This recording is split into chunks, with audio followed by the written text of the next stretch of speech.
श्री हरि ओम श्री परमात्मने नमः। अध्याय 4। श्री भगवान बोले, मैंने इस अविनाशी योग को सूर्य से कहा था। सूर्य ने अपने पुत्र वैवस्वत मनु से कहा और मनु ने अपने पुत्र राजा इक्ष्वाकु से कहा। हे परंतप अर्जुन, इस प्रकार परंपरा से प्राप्त इस योग को राजर्षियों ने जाना, किंतु उसके बाद वह योग बहुत काल से इस पृथ्वीलोक में लुप्त प्राय हो गया।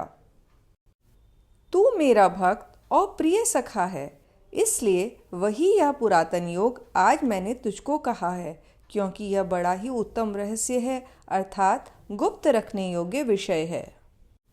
अर्जुन बोले, आपका जन्म तो अर्वाचीन अभी हाल का ही है और सूर्य का जन्म बहुत पुराना है, अर्थात कल्प के आदि में हो चुका था। तब मैं इस बात को कैसे समझूं कि आप ही ने कल्प के आदि में सूर्य से यह योग कहा था। श्री भगवान बोले, हे परंतप अर्जुन, मेरे और तेरे बहुत से जन्म हो चुके हैं, उन सबको तू नहीं जानता, किंतु मैं जानता हूँ। मैं अजन्मा और अविनाशी स्वरूप होते हुए भी तथा समस्त प्राणियों का ईश्वर होते हुए भी अपनी प्रकृति को अधीन करके अपनी योग माया से प्रकट होता हूँ। हे भारत, जब जब धर्म की हानि और अधर्म की वृद्धि होती है, तब तब ही मैं अपने रूप को रचता हूँ, अर्थात साकार रूप से लोगों के सम्मुख प्रकट होता हूँ। साधु पुरुषों का उद्धार करने के लिए, पाप करने वालों का विनाश करने के लिए और धर्म की अच्छी तरह से स्थापना करने के लिए मैं युग युग में प्रकट हुआ करता हूँ। हे अर्जुन, मेरे जन्म और कर्म दिव्य अर्थात निर्मल और अलौकिक हैं। इस प्रकार जो मनुष्य तत्व से सर्वशक्तिमान सच्चिदानंद घन परमात्मा अज अविनाशी और सर्वभूतों के परम गति तथा परम आश्रय हैं, वे केवल धर्म को स्थापन करने और संसार का उद्धार करने के लिए ही अपनी योग माया से सगुण रूप होकर प्रकट होते हैं। इसलिए परमेश्वर के समान सुहृद, प्रेमी और पतित पावन दूसरा कोई नहीं। ऐसा समझकर जो पुरुष परमेश्वर का अनन्य प्रेम से निरंतर चिंतन करता हुआ आसक्ति रहित संसार में बरतता है, वही उनको तत्व से जानता है, जान लेता है। वह शरीर को त्याग कर फिर जन्म को प्राप्त नहीं होता, किंतु मुझे ही प्राप्त होता है।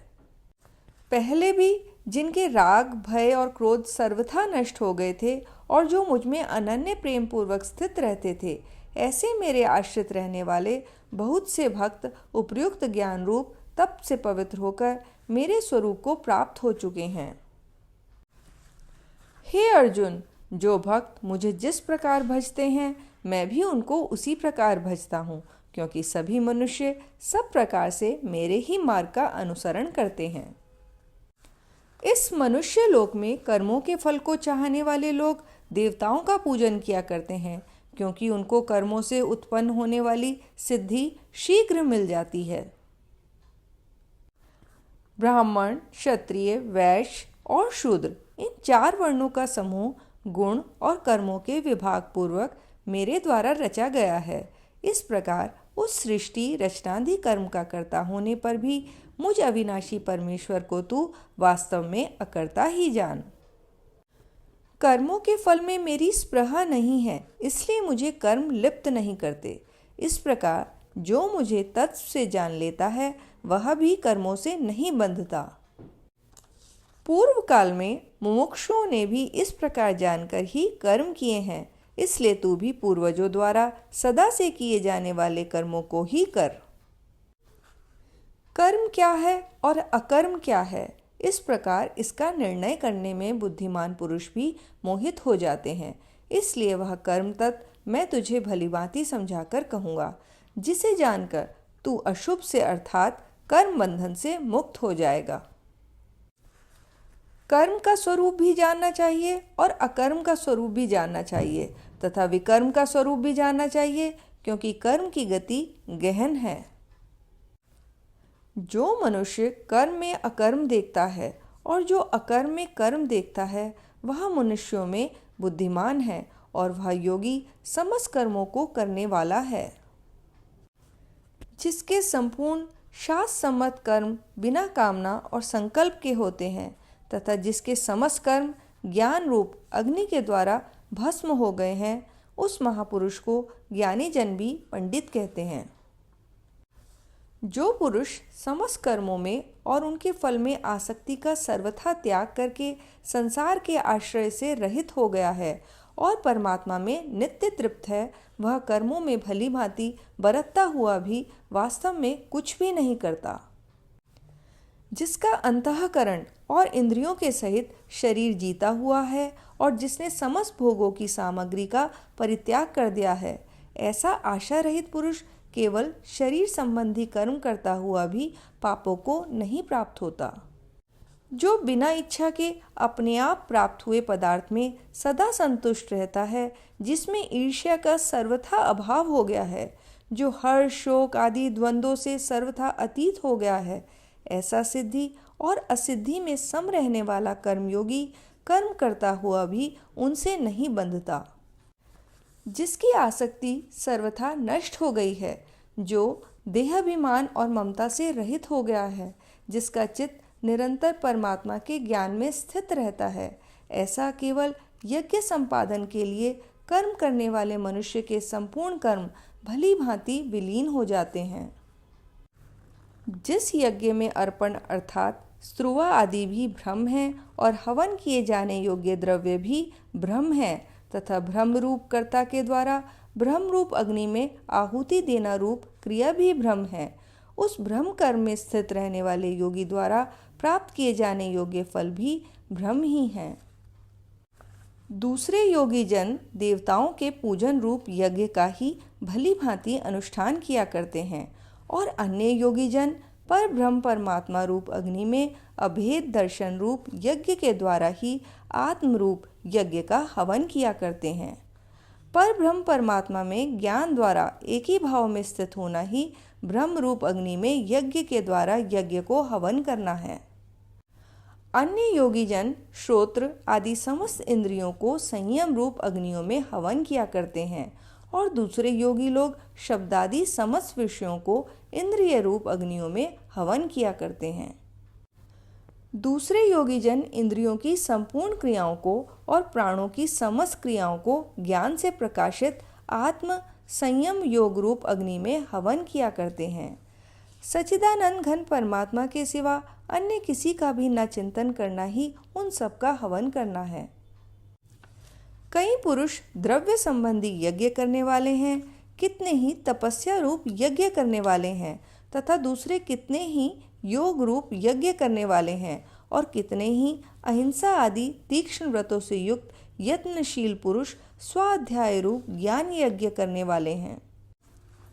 दूसरे कितने ही योगी जन अपान वायु में प्राण वायु को हवन करते हैं, वैसे ही अन्य योगी जन प्राण वायु में अपान वायु को हवन करते हैं तथा अन्य कितने ही नियमित आहार करने वाले प्राणायाम परायण पुरुष प्राण और अपान की गति को रोककर प्राणों को प्राण में ही हवन किया करते हैं।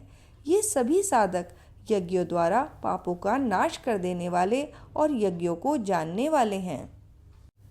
हे कुरुश्रेष्ठ अर्जुन, यज्ञ से बचे हुए अमृत का अनुभव करने वाले योगी जन सनातन पर ब्रह्म परमात्मा को प्राप्त होते हैं और यज्ञ न करने वाले पुरुष के लिए तो यह मनुष्य लोग भी सुखदायक नहीं है, फिर परलोक कैसे सुखदायक हो सकता है।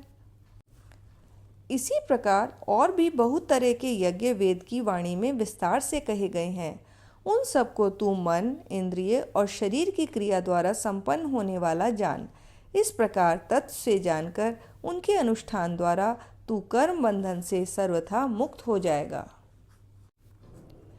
हे परंतप अर्जुन, द्रव्यमय यज्ञ की अपेक्षा ज्ञान यज्ञ अत्यंत श्रेष्ठ है तथा यावन मात्र संपूर्ण कर्म ज्ञान में समाप्त हो जाते हैं। उस ज्ञान को तू तत्वदर्शी ज्ञानियों के पास जाकर समझ। उनको भली भांति दंडवत प्रणाम करने से, उनकी सेवा करने से और कपट छोड़कर सरलता पूर्वक प्रश्न करने से वे परमात्म तत्व को भली भांति जानने वाले ज्ञानी महात्मा तुझे उस तत्व ज्ञान का उपदेश करेंगे, जिसको जानकर फिर तू इस प्रकार मोह को नहीं प्राप्त होगा। तथा हे अर्जुन, जिस ज्ञान के द्वारा तू संपूर्ण भूतों को निःशेष भाव से पहले अपने में और पीछे मुझ सच्चिदानंद घन परमात्मा में देखेगा। यदि तू अन्य सब पापियों से भी अधिक पाप करने वाला है, तो भी तू ज्ञान रूप नौका द्वारा निस्संदेह संपूर्ण पाप समुद्र से भली भांति तर जाएगा। क्योंकि हे अर्जुन, जैसे प्रज्वलित अग्नि ईंधनों को भस्ममय कर देता है, वैसे ही ज्ञान रूप अग्नि संपूर्ण कर्मों को भस्ममय कर देता है। इस संसार में ज्ञान के समान पवित्र करने वाला निस्संदेह कुछ भी नहीं है। उस ज्ञान को कितने ही काल से कर्मयोग के द्वारा शुद्धांतःकरण हुआ मनुष्य अपने आप ही आत्मा में पा लेता है।